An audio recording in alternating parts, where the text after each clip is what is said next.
Magandang po mga parts. Ito may gagawin tayong amplifier sa araw na ito. Ang diferensya niya ay maingay siya pag pinipihit itong main volume ng garalgal. Malakas bigla tapos maingay. Testing natin muna bago natin tirahin.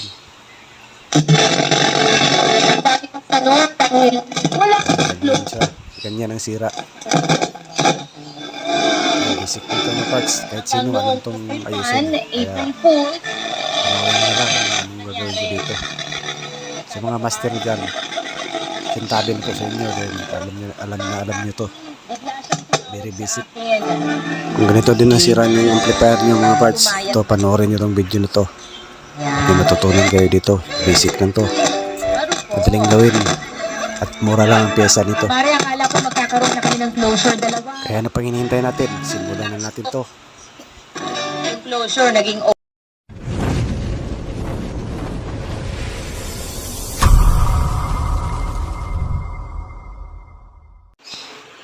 Ayan ang mga parts, nabuksan na natin. Ito lang yung laman niya.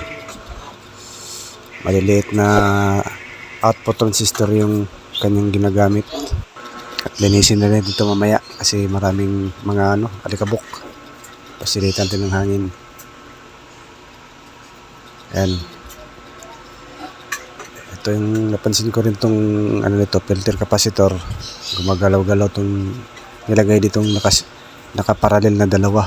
Palitan natin to. Ayan, palitan natin yan kasi di ba yung nakalagay tapos maluwag, gumagalaw. Ayan. Papalitan natin to ng volume control.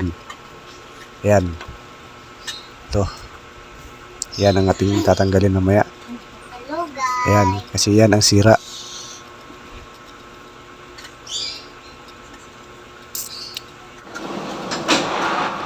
Ayan, nabaklas ko na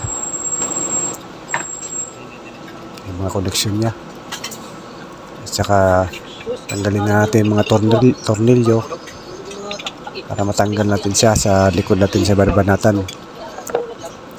Unahin ko munang palitan dito mga parts yung filter capacitor kasi maluwag tong nakalagay na dalawa. Yung nakaparallel ditong dalawa na 220 UF kasi dapat ang bawat isa nito ay ang nakalagay talaga ditong capacitor ay dalawa lang. Ngayon nagiging tatlo kasi nakaparallel yung dalawa dito kasi 4,700 lang isang dapat nakalagay dito eh. UF ito tatanggalin natin yun. Dapat ganito lang nakalagay. So ito nilagyan ng dalawa kasi wala sigurong mabilhan na 4,700 UF kaya nag-ano lang sila, parallel na lang dalawang kapasitor na 2,200. Kaso malambot pagkalagay. Kaya tanggalin natin yan, papalitan natin. Yung magpapagawa ng lamesa, sabihin mo yung bayad mo, yung speaker na lang yan na malalaki. Tanggalin mo natin. Speaker na parang gano'n, mga bago. Kabit? Bakit? Bakit ayaw niyang tabit? Okay naman yung speaker ng video okay. Amplifier lang sira, no? Eh kaso ngayon, bumili siya ng amplifier sa round 3.5. Putol yung mga wire niya sa speaker. Kaya Yung klaseng amplifier yung concert na fake. Iki. Kasi ang galing no?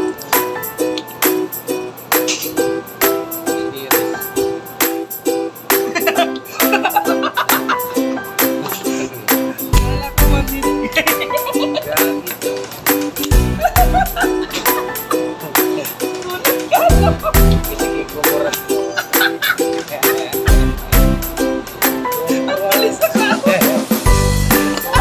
Mainit-init yan eh.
parts, nakakabit na yung dalawang filter capacitor.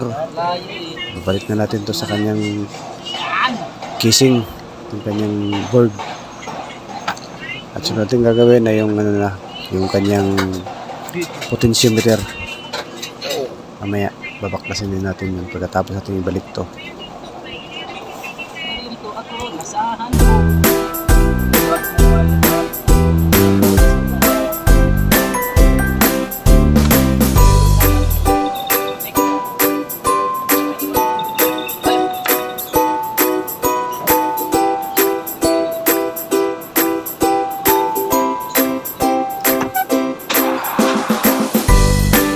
Mga parts, babaklasin na natin yung potentiometer para palitan na natin to ng bago kasi may nabili na tayo.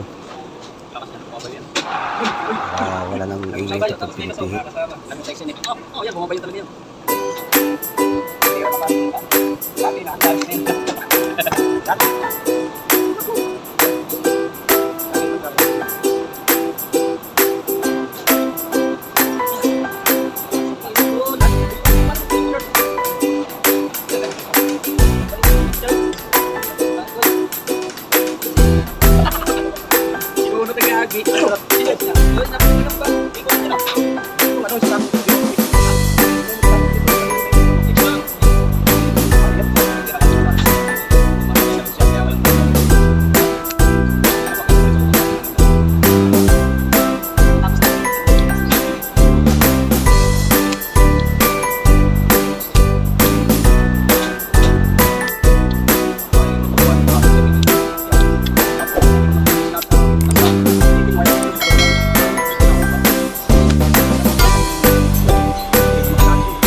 Na guys, tapos na.